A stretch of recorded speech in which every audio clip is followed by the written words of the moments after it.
Alright, so I previously talked about this topic of why people get bored of Genshin Impact and how the way the game is structured, it's very easy for people to just get burned out, as well as how the way the game is structured on the events and how it's very, very time limited, that a lot of people just end up either not wanting to do a lot of these events or just not have enough time to actually enjoy the game at their own pace because of the way it is time gated. And I figured since I did the first video in patch 2.5 and now that we're in patch 2.8, we have a gap of around roughly, was it like 5 to 6 months, almost half a year. I wanted to revisit this topic again to see if anything has changed. And the TLDR is that unfortunately, absolutely nothing has changed. And if anything, I feel like it's getting worse and worse. And let's just take a moment to press F and pay respects for my wife who's completely abandoned and quit the game for an abundance of reasons that probably a lot of people out there that are watching these videos kind of share when it comes to our gripes, I guess, with the game. Because at the core of it, the game is actually good and fun, right? Like, I really like the combat, but as for like the tiny nuances of the things that I'm gonna list, there's a reason why so many people get bored, so many people complain, and so many people end up quitting the game. And I'm not going to sugarcoat it, right? There's a lot of people out there, at least even in the previous video, that they were talking about, oh no, this is just how gacha games are. I play a ton of other gacha games, and gacha games are just like this. Everything is time limited and it's just the norm, right?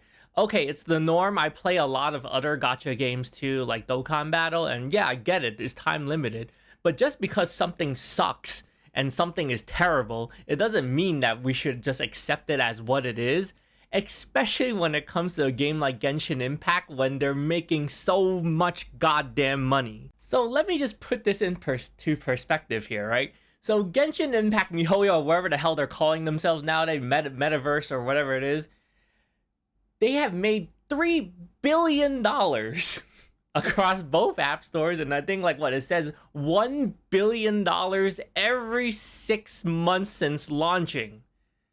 Think about that. $3 billion. If a company made $3 billion, do you really feel like it's acceptable for a game to suck and continue to be such low effort? And at the core of it, I'm going to tell you exactly why Genshin Impact sucks and is going to continue to suck.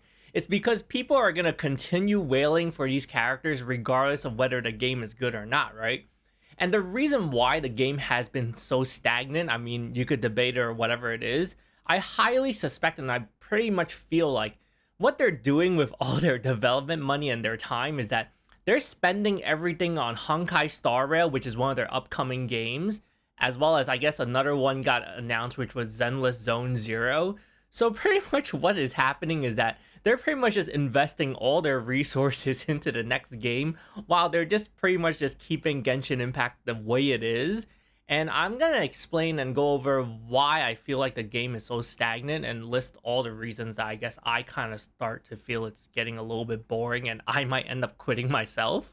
So the core of it really hasn't changed, right? The issue that we have is that a lot of these events are time gated. You might say, oh, it's 33 days long. And, that's tons of times for people to finish it. Yeah, technically there's tons of times for people to finish it. But as for people that maybe, you have to think about people that are just starting off with the game, or maybe people that are not high adventure ranks, right? Because I'm currently a higher adventure rank than most people probably. I'm at adventure rank 57. I finished all the quests pretty much. And for a lot of people, they might not even be that far in order to even be able to complete a lot of these quests. So then what's the fix to this, right? The fix to this is it's pretty obvious and is very, very simple. Rather than making these things time gated, since there's no reason to actually time gate a lot of these events just because of the fact that it's not really a competitive game. At the core of it, it's pretty much like a co-op game and an adventuring game, right? Almost like a solo adventure. So pay me $1 bajillion because the easy fix to this is pretty much just make each event pretty much go by adventure levels, and as you reach a higher adventure level, that's when you unlock the events and then you'll be able to experience it. The one thing about these events is that a lot of people that started off the game a lot later don't get to experience it, and a lot of these events actually tie into the actual story of the characters, right? Let's just say for the Summertime Odyssey, You'll get to experience the, the story of Kazuha, Xinyan, Mona, and Fischl as well too. But for someone that, pretty much start the game like a month later, then they wouldn't be able to experience this. And the easy fix, honestly, is just so that at each adventure rank level, you'll unlock these events from the past, and pretty much everyone gets to experience it at their own pace and won't feel like, this month I'm busy, I don't feel like rushing to the events, I just want to take my time enjoying them. They'll be able to do that because you're not time gating it for absolutely no reason at all. It's not like it's a PvP game where you're gonna get a competitive edge compared to someone else if they get these items and you don't. And then the second thing is still the Spiral Abyss, right? I do it every once in a while. I got 36 stars, like, last rotation or whatever it is. And another gripe of it, it's such an easy fix, right?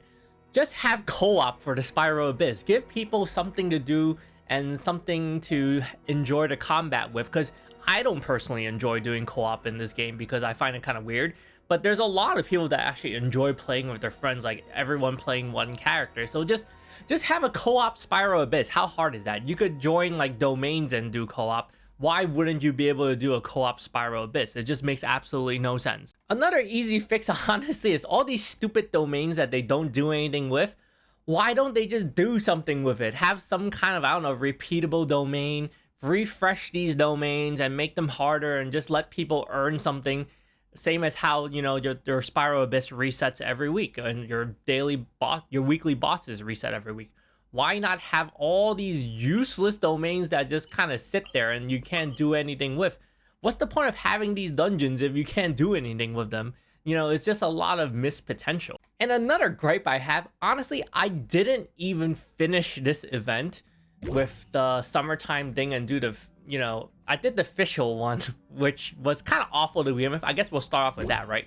With the official one, you had to do all these like the plays and stuff like that. Maybe some people enjoy that, but I found it pretty much, it felt like a chore. I know a lot of people play this game on mobile and not even on PC. And honestly, I played on mobile for like 2 months while I was on vacation, and it was terrible. It was absolutely horrible.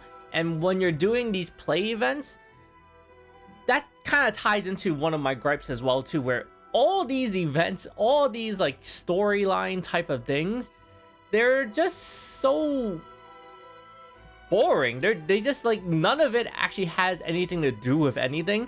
Like, just to give you an example, most events kind of just tie around like, oh, so and so has this random issue with another random villager and can you solve it? And somehow it ties back to food, and then like, yay, everyone made like a certain kind of food and everyone's happy at the end of the thing. And it doesn't really go anywhere. It almost feels like an anime filler, and you're just playing through it, and no matter how much you mash the space bar, you can't skip the dialogue fast enough. And some might feel that, oh, I like the dialogue, but all of it is pretty much pointless. It pretty much leads to nothing at all, and there's no point in listening to any of the dialogue at all. Like, I'll be honest, I try to skip through all the dialogue of the stage play event for the official thing. I'm sorry if I'm spoiling it for everyone. There's really nothing to spoil. I try to skip through it as much as possible. And honestly, I didn't even bother to try to do it. I just looked up a guide on how to do it. And that kind of leads back to my second thing as well too, right? The second thing was that I didn't even finish the Mona event, because the problem with this event and a lot of the events is that when it comes to a lot of these puzzles, they're all very, very, very annoying, and they're all very, very niche in order to how to solve it. I get it, you have some puzzles, and then they're, for some people like puzzles, I'm not knocking on that, but I personally don't like puzzles, and you should give people an option to, I guess, have a choice of whether they want to do the puzzles or not. But the puzzle in this case was, they're all tied to the actual thing itself, and a lot of stuff is just kind of really obscure. And then if you're just looking at it, unless you look up a guide, maybe I'm just dumb or something, you just can't figure a lot of this stuff out. Because there is one part where you go to like an island, and then you have to like spin like a wheel left and right, and no matter how you spin it, it all kind of looks the same. And I actually had to look up a guide on how to actually do it. So I really don't know why they force people to actually do puzzles rather than making it optional. It'd be different if your puzzles were very intuitive, but in this case they weren't very intuitive at all.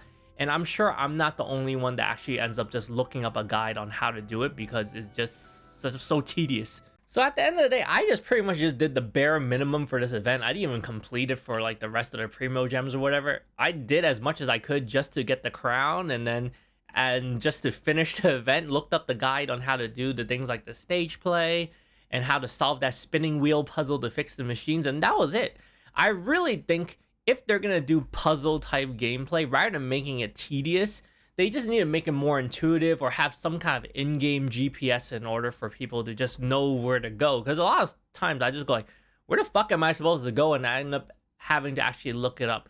I kind of had the same type of gripe with the previous quest, which was the previous expansion, which was the Enconomia thing, where I didn't even finish collecting the last 5 books because unless I actually looked up the actual guide on how to do it, I really hated that night and day thing, since there was no way to skip that night and day animation, and I just found a lot of these mechanics just very tedious and just unfun to do, as well as on top of the fact that a lot of stuff like collect the 5 books, unless you look up a guide on how to do it, or you just spend the time to look through the whole area in order to find it, it's a pain in the ass. I'm not even sure how many people actually are able to complete this without looking up some sort of online guide.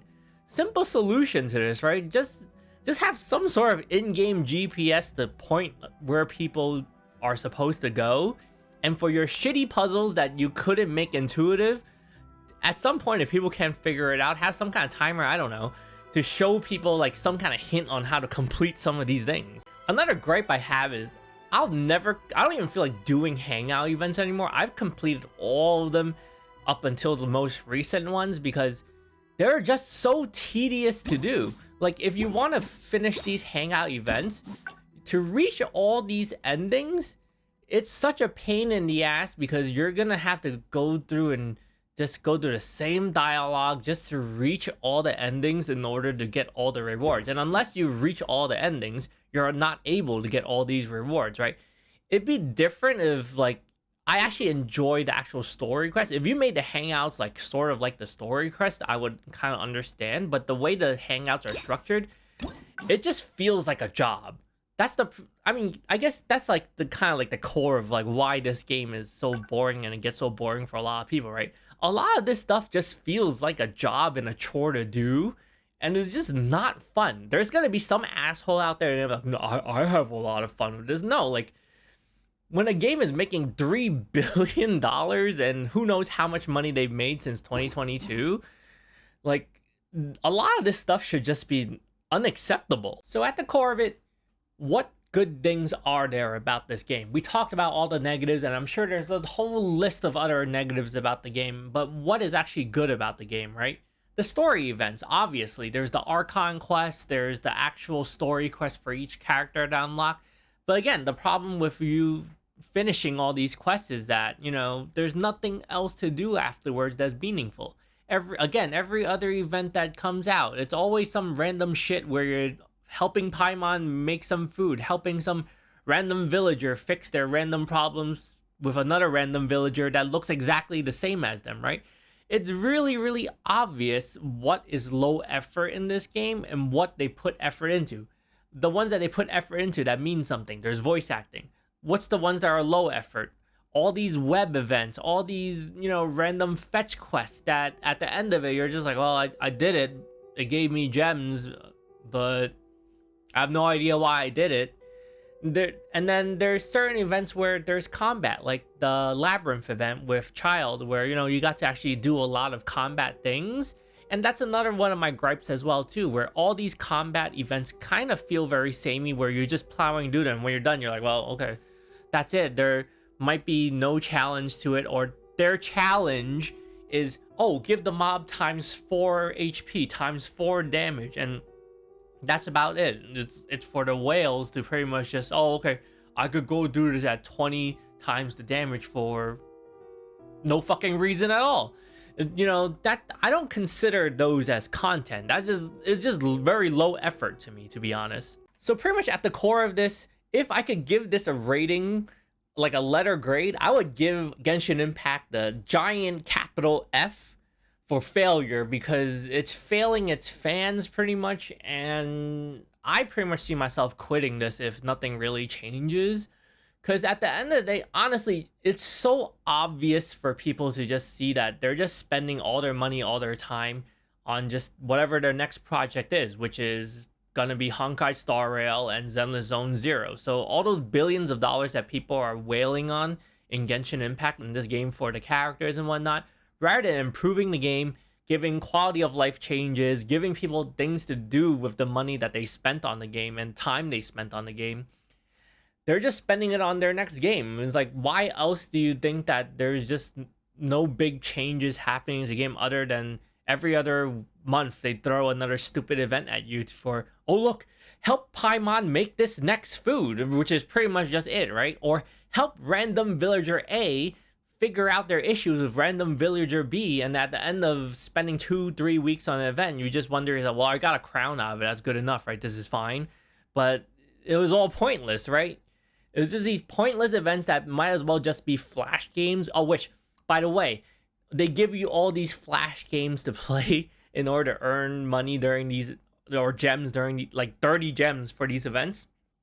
Some people might like these events as side events, I guess, but like, why am I playing a flash game outside of the actual game that I'm playing? My recommendation, honestly, is that, you know what? No one's going to tell you not to enjoy the game that you're playing, right? If you're enjoying the game, you love playing these flash games, you love finding these random foods every 3 weeks or something like that, and doing these, like, you know, meaningless fetch quests, that's all you, right? If you enjoy it, that's perfectly fine. No one's going to invalidate your opinion, and this is my opinion. It might be shared with a lot of other people, but this is my opinion, right? I feel like people should completely stop wailing on this game and just let them know that, you know what? If you're going to spend all the money that you made from this game rather than improving on it and just spending it on your next project and just continue letting the game be shit, then, you know, pretty much vote with your money and just stop spending money on this game. But we all know no one's going to stop spending money on this game based on how much money people spend on it, right? I mean, the numbers speak for itself. Pretty much you could have, like, this is just one of the websites, and last year when the Raiden Shogun banner dropped, people spent like, what, $33 million on it, and that's not even like looking in 2022, like the reruns and all that stuff. So realistically, are people gonna stop wailing on this game? Probably not. Is the game gonna change? No, unless people decide to vote with their money, vote with their dollars. I don't see the game changing for any better. They're just gonna go the status quo as people keep spending money on it. All you're gonna end up having to do in this game is just pretty much spend money on banners, save up for banners. As for like actual events, actual things to do in the game, it's all gonna stay the same, because it's very, very, very obvious that they're just gonna spend their time just working on their next projects. And then what's gonna happen? At some point they'll probably abandon this game. So I honestly feel like if people are on the fence about, you know, if they're going to continue playing Genshin Impact or if they're just going to play something else, I'll say if you're not really stuck with this game, just move on. Just really, I would recommend moving on from it, because honestly, they're just going to move on to Honkai Star Rail and whatever the hell that other game is once it comes out, and this game is just going to become more and more stagnant as time goes on. But that's my recommendation. I guess maybe in half a year, at the end of the year, maybe I'll revisit this again and see if anything changes. But if I had a crystal ball and I had, you know, if I were to place a bet on it, I'm going to say absolutely nothing is going to change. All right. Have a great day. Take care, guys. I also wanted to just say thank you everyone that's been subscribing to the channel and just enjoying all the content that I do regardless of what it is, right? Whether you like watching the collectibles videos or whether you watch all the random stuff that I talk about, or just the Genshin Impact videos as well too. So I just appreciate it. We just hit around, like, I think over 250 subscribers. So hopefully we're halfway there to 500, and then most likely I'll probably celebrate hitting 300 as well too. But yeah, I just wanted to say I really appreciate it, and I hope you all have a great day. Take care.